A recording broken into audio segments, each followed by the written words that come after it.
childhood, there was Discovery Channel, Extreme Sport, and everything else, and there I saw the races.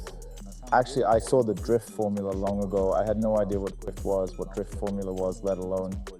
But in the form of races like this with Long Beach, I saw a long time ago. And after that, I just always loved cars. I got my first car at 16. Well, for America, it's like everyone has a car at 16. In Russia, you can obtain a driver's license at 18 and usually start driving. I've driven my car without a license for 16 YRs. And in general, motorsport and racing have always inspired me, and I really wanted to pursue this. And purposefully went to this for years. Racing in Russia has been a long and thorny road. In real motorsport, I spent only 1 year before leaving Russia, and before that, I was somehow constantly around races.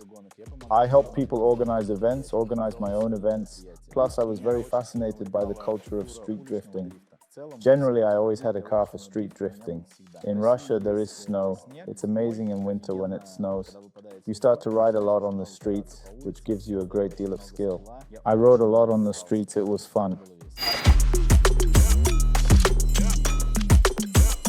In fact, not as much, because both in Russia, the level of pilots and the skill of pilots and the quality of the equipment on which Russian pilots perform, it is very high.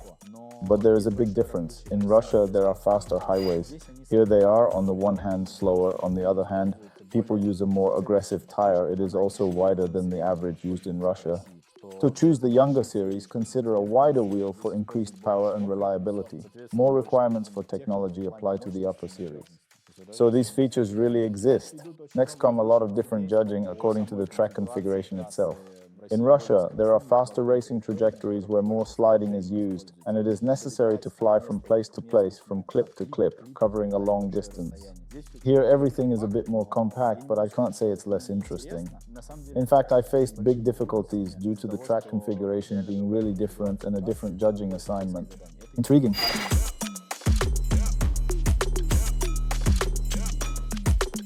When I started drifting specifically in the USA, at first I probably had a feeling that I could perform a little better and sharper. There were many challenges at the start here because I didn't have a team. In Russia, I've already formed my team and had my own mechanic and garage. I drove on a perfectly prepared car at every stage, and here in reality we had to start everything from scratch. To form a team, gather people, select companions. For certain races, I went solo, having only my younger brother as a tire changing assistant. Plus, there was a difficulty with the fact that there was no spotter who could give some hints, who could watch the race from the side. My friends filmed me on their phone and I watched how I drove. In Russia, there are more training sessions before the track. So we have a regular training day where we can simply ride, tune the car. And here, thanks to the fact that access to the tracks is freer, people do not come unprepared. They arrive at the race fully prepared, ready to drive this config, with everything set up in the car already. I tried to set up right at the races, and since there is not enough time here, there are literally a few races you don't have time to change the car's configuration. Even if you dislike something about the car, you drive it as is. Not a difficulty, but a feature to be prepared for. After all, we have a technical sport in which there are two components of success, the pilot and the car. A team behind the car prepares it. This is what I've missed all season. If we evaluate how much more difficult it is to participate in races in the USA, it is rather things that you encounter not in terms of the difference between races here, races there, or somewhere else. These are races in general, so to speak, like football matches where something happens on their own field and something does not. At home, even the walls help.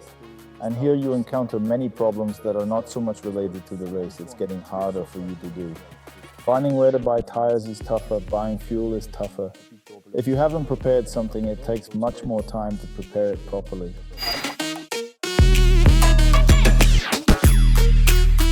The funniest and the same tough challenge happened in the first stage, when in fact I bought a completely raw car. I had a Corvette, on which in principle it would probably be worth starting to participate. It was not fully competitive. And I came across a car that I thought was absolutely chic. This is Silvia, which I have never ridden on. I bought a car, went out on it once on the track, it leaked oil, and there were many different problems. I only drove around it twice, arrived and that's it, and started preparing for the race. I came to the race in a car that I had never driven before. It was a dumb mistake. Naturally, the race didn't go well, but after I fixed it, the result in the next race with this car improved. Well, later I bought a car that suits even better. Which race do I remember the most? I thoroughly enjoyed the ride with the Mustang. This was the initial race when I was more or less confident in my grey Mustang car. He is called Bright Sleep, Elliot, cool guy. In fact, he even gave me a lot of hints. And here was the arrival which he participated in. He was so determined, approached me, said that everything, I will win you. I truly got into a positive mood for the race, and it transpired that he overtook me quite effectively, but when he proceeded, he collided with the wall. It was the first race that I won here, although not the most honest way. It's not a super victory to be proud of, but it was cool for me. It gave me something, oh, I won something here, at least one race. In the previous stage, I won the race, but a guy turned around, I drove badly, and he drove even worse. And here was the first race when I emotionally connected to the race. It was a cool ride. I truly appreciate the easy access to the slopes here. That is, it is much busier than we are accustomed to with a higher volume of people. So before that, I didn't really have a place in Russia where I could practice, so these were some platforms and so on. And here you can safely go to the tracks, train as much as you want. And I feel that my skill has grown very strong here. I simply require the competitive element in order to emerge as the winner in races. I think that in the modern world, despite the abundance of IT tech and other ads, motorsport is a luxurious place where you can promote your company. Partners, I think they are missing their chance, and the old good sticker on the car during the races is a great promotion of your brand. In case you experience thirst, the constant feeling of needing to drink will be of assistance to you in the process of removing our drink partners. Taste, familiar from childhood. We can shoot a lot of such commercials and it will turn out really cool. This is verified, already verified.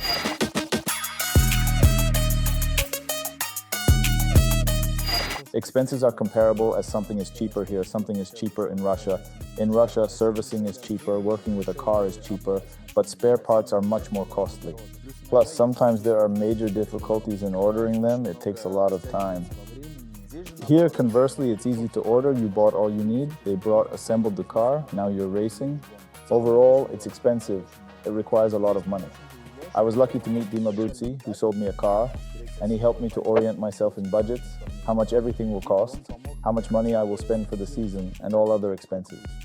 I'm grateful for his assistance at the initial stage. And it's quite expensive. I think the racing season costs about $100,000.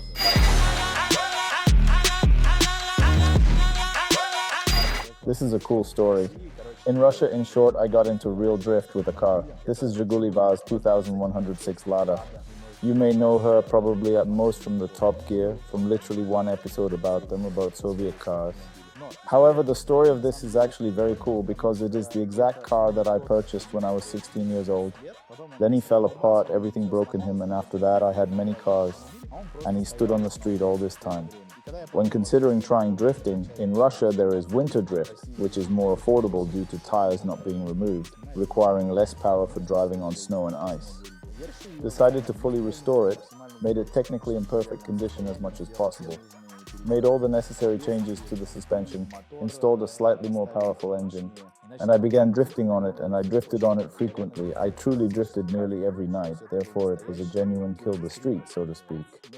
I know that this is probably bad and it's not even worth talking about, but the story is that I'm going from the city street towards legal, real motorsport. And now, of course, I don't even want to go outside, and there's no point in it. But at that moment, it was the only opportunity to drift.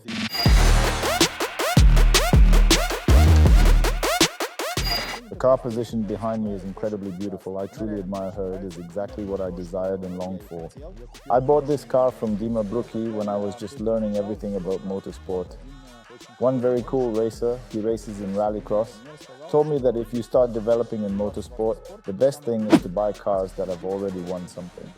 Typically, champions sell their cars after winning. This car, a Formula Drift champion by Mike Lesser, a cool engineer, is particularly appealing to me due to its craftsmanship. Despite being an old building, more modernization can be done. This car was the Formula Drift champion, specifically in the Pro Series. Dima Bruzzi won Prospect twice on it, and now I start my racing career in this car. I can briefly tell you about cars. This is BMW E46. This is exactly the original M3 with the original S54 engine, but it has a nice turbocharger attached to it. And on wheels, it delivers about 800 horsepower, great torque, responsive engine. Revised on suspensions, frame inserted, the car is ready to take part in competitions of any level in reality.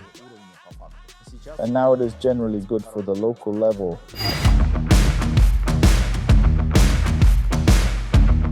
In general, my plans are simple. I want to break into the Formula Drift Pro Series. To do this, you need to obtain licenses, you need to win the local championship. In my plans, of course, was to win it this year, but my plans were interfered with by the fact that it turned out to be more difficult than I expected. I didn't expect to encounter this issue in race preparation. The overall plan is straightforward. Prospect Pro level media partners, you always require a stunning car for this. That is how I let down. And now my car actually suits me, but the problem with this car is that it won't fit the Prospect regulations, and in any case, I'll have to make a new car. Because here the pedal unit and steering column, steering control have been changed. Therefore, starting from this year, Prospect introduced rules to keep standard pedals and a standard steering wheel. Not the steering wheel, but the steering column. That's why Brookie sold this car and made exactly the same one, participating in it. But he's inexperienced, his results were unsatisfactory in this. Furthermore, I'm presently at a crossroads, specifically pondering the type of car I need. Many options. I liked how the Corvette handles. It will be difficult for me to build. Ideologically, I still want to keep the turbo engine. Either it's a BMW, there are two options here, or E92, verified, already better studied body, or F22, more modern-like compact body. There's a third option, on the contrary, to build an E30 BMW. It's an old body, but there are advantages. It can be made very light. I'm not completely sure if it will be a strong advantage to use a very light car because everyone here drives a heavy car. An alternative is to build a Corvette. With the Corvette, everything is clear. Just build a good one. From American, there are Corvette, Mustang. In fact, only BMW is used in Europe. There are some Ferrari built, but there are no results for them. There is also, I know, the Mercedes platform. I even know one project that Mercedes is doing now. I see that they will succeed, but this is an unexplored platform and it will be very difficult to fight with it right away. So these are the problems you will get. There are quite a few Japanese cars. Mostly here, everyone uses Silvia and everything related to S-chassis. Some Silvias, or as they are called here, Nissan 240 SX and so on. I didn't like how she manages. Perhaps I used Wasfab instead of Porsche Max for no reason. They say it tastes better on it, but globally I have a choice between either this BMW F22 or E92 or an alternative Project E30. This is an alternative. There will be a lot of customization. Take the Corvette. I'm still contemplating if I go to Hot Pit next season. It is highly probable that I will go to Hot Pit next season. I will simply utilize this car, but I will configure it properly, implement all the necessary adjustments, and ensure that it is prepared for every race.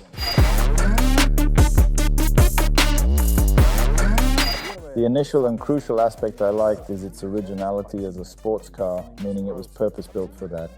Let's go. He has a very rigid body, a very low center of gravity. He is originally designed for a large LS. He has great handling, that is, he drives really cool.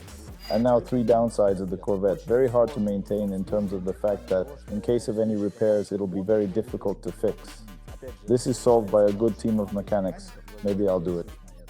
It seemed to me that he was not fast enough, that is, in terms of driving and in a curve and so on, as if he accelerates heavily. And probably the third such minus, it is not very global, but a very small cockpit. So it's not very spacious inside, I'm not very short, although not very tall, but still it's quite tight in it. I like BMW, it has a spacious salon, you sit comfortably, good visibility. The main advantage for me in BMW, I absolutely understand what to do with her. You don't need to make anything up, you don't need to invent anything. Ready solutions, threw everything and went. Next, I like BMW management. I enjoy the way she rides in an arc. I appreciate how she accelerates. I truly like the balance between steering and speed. And the third plus, which I like, is spacious in the cabin. This won't happen with the BMW E30, it's also very small.